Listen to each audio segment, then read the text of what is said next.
मुझे क्या बुरा था मरना अगर एक बार होता। ये न थी हमारी किस्मत के विसाल यार होता। अगर और जीते रहते यही इंतजार होता। गालिब का ये यासियत से भरपूर शेर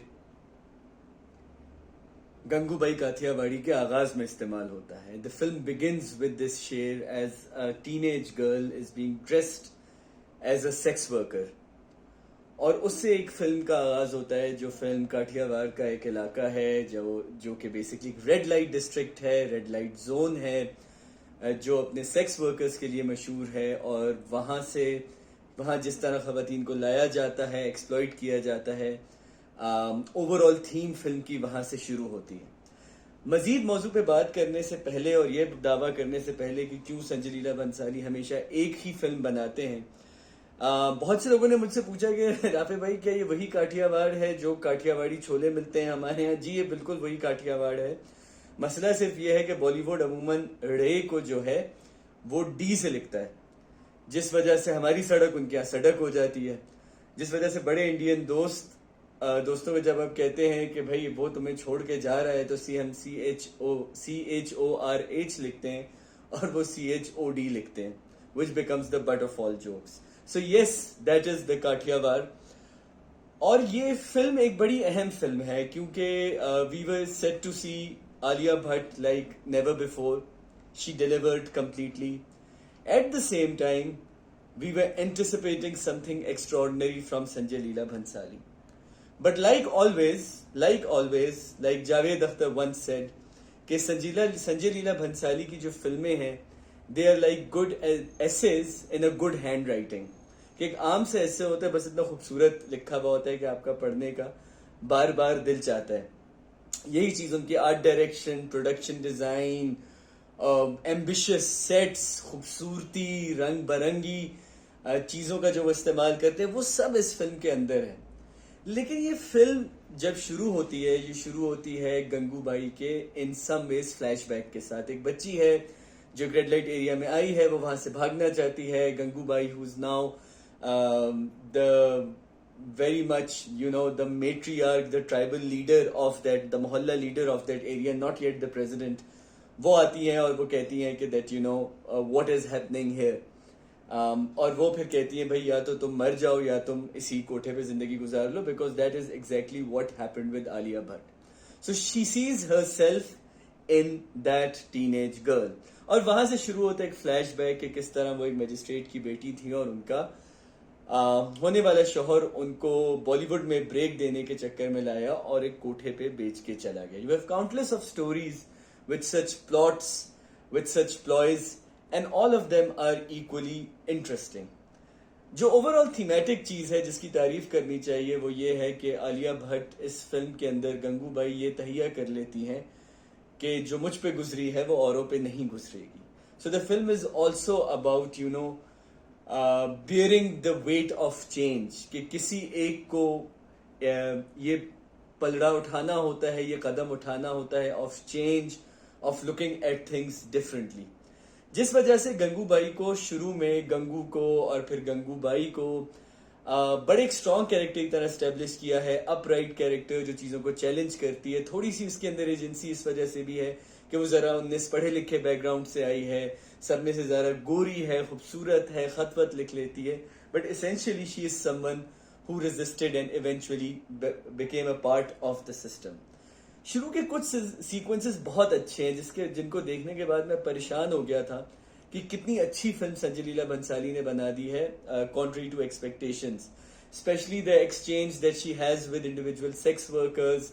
आलिया भट्ट का अपना sequence when she becomes a part of it, then her sequence also with Ajay Devgn यानी रहीम भाई, जो कि काबुल की एक फैमिली के अफगान पठान रिप्रेजेंट कर रहे हैं। कुछ रिव्यूज में मैंने पढ़ा, मेरी कॉलीग ने भी लिखा कि इस फिल्म की सबसे अच्छी बात यह है कि इसमें मुसलमान आप जनाब नहीं कर रहे। इस चीज को बहुत गौर से देखना होगा कि जो बॉलीवुड का इस्लामिकेट सिनेमा है उसमें पाकिस्तानी मुसलमानों और इंडियन बॉर्न मुसलमानों के लिए कमोबेश एक ही रूल्स हैं।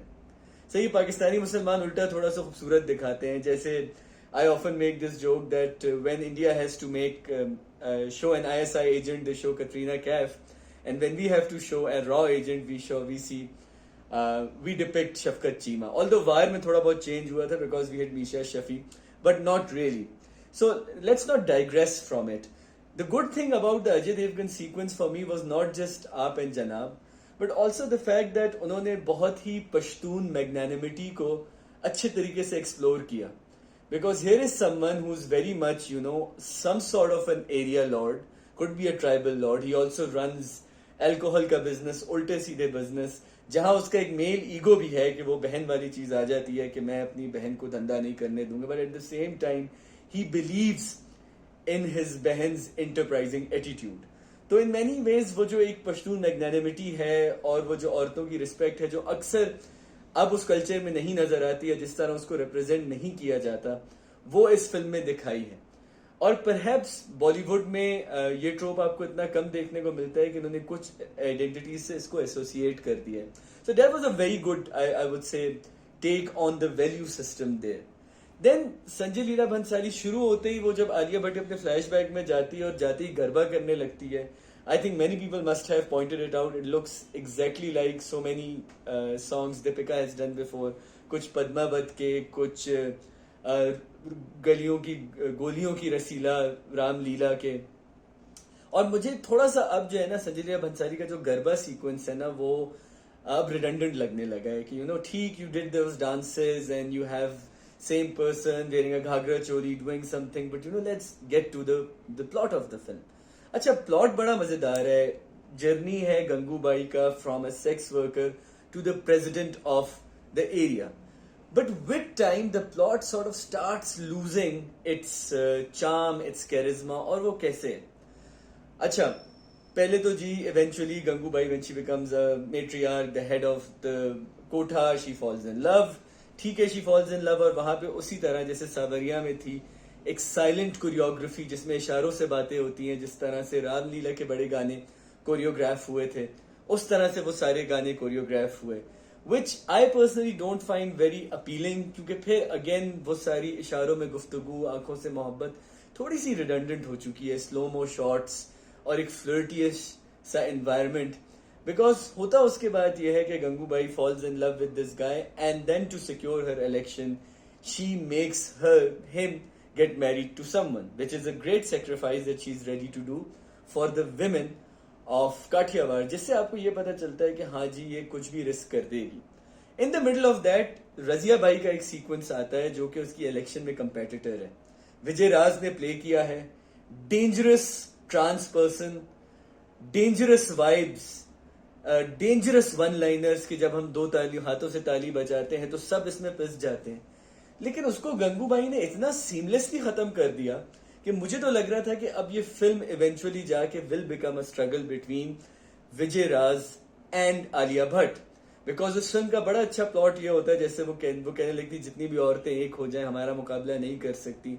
दो मार्जिनलाइज कम्युनिटी के लोग fighting for presidency would have been interested. लेकिन आलिया भट्ट ने, स्पॉइलर अलर्ट, एक फिल्म दिखाई, वो सब चीजें आगे पीछे हुई and it was done and dusted.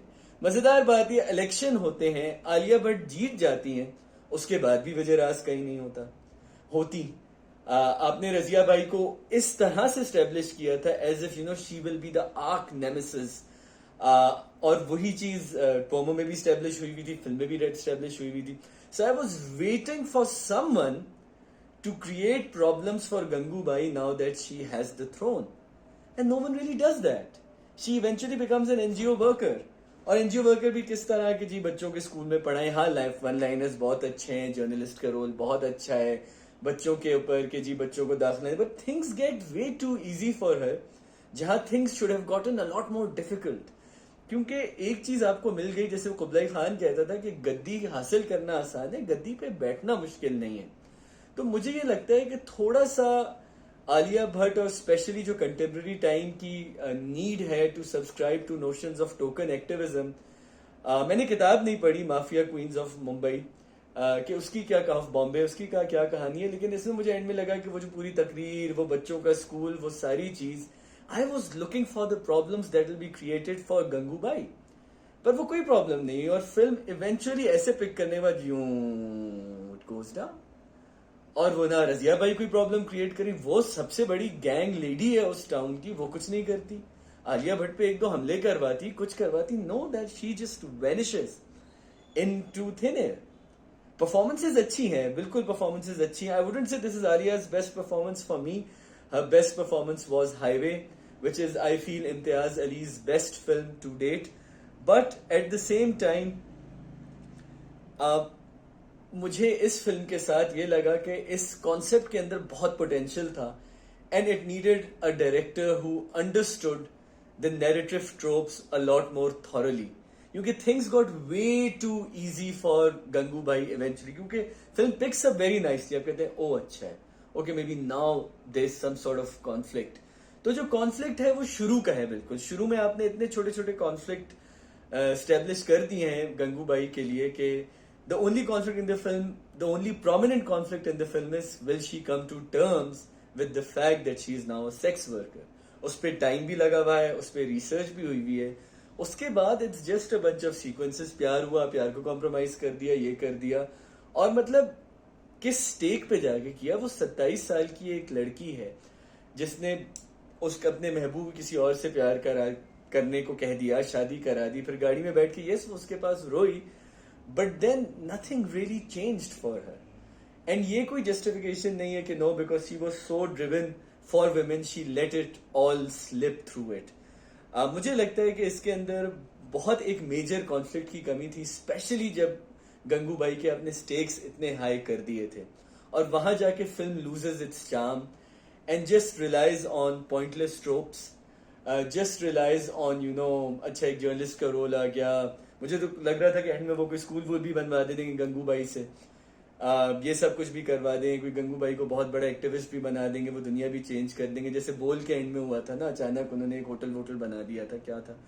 तो वो वाली इस फिल्म का चक्कर नहीं था यार। This film was about a woman who took charge of herself, and I think it was a lot important to explore Gangubai ka apna arc than to subscribe that what she does for the world, because Gangubai's character herself was a lot more rich and interesting as compared to what she ends up doing.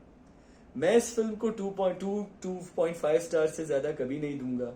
उसकी वजह यह है कि it's a waste of a great concept. Yes there are powerful scenes, बहुत अच्छी conversations है women sexuality के बारे में, धंधा के बारे में, हर चीज के बारे में। एंड की आलिया भट्ट की तकरीर भी बहुत अच्छी थी, पर मैं एक अच्छी कहानी चाह रहा था, और कहानी अपने पीक पे आके गिर जाती है किसी खड्डे में। संजय लीला बंसाली, आपकी सबसे अच्छी फिल्म हम दिल दे चुके सनम है। आपकी कोरियोग्राफी, आपकी ब्लॉकिंग ऑफ द सीन्स, जिस तरह फ्रेम्स को डिजाइन करते हैं, वो सब इतना रेपिटेटिव लगने लगा है कि अगर इसमें से आप आलिया का एक्टिविज्म लगा दें तो मोर और less it seems like you are making the same film again and again. कोई ना कोई वीएफएक्स का शशका होता है। पद्मावत में एक ऑस्ट्रिच लेके आ गए थे रणवीर सिंह, इसमें आपने जो सेट लगाया हुआ है उसके ऊपर बड़ा काम किया हुआ है। All this is great, but I am not someone who will be like कि यार मैं शहर आया हूँ लाइटें देखने के लिए, मुझे अच्छी कहानी चाहिए। Sorry for the long review, guys. I hope you like the review. Please like, subscribe my channel and encourage me to do more work. Loads of love, बहुत सारा प्यार, अपना ख्याल रखिए।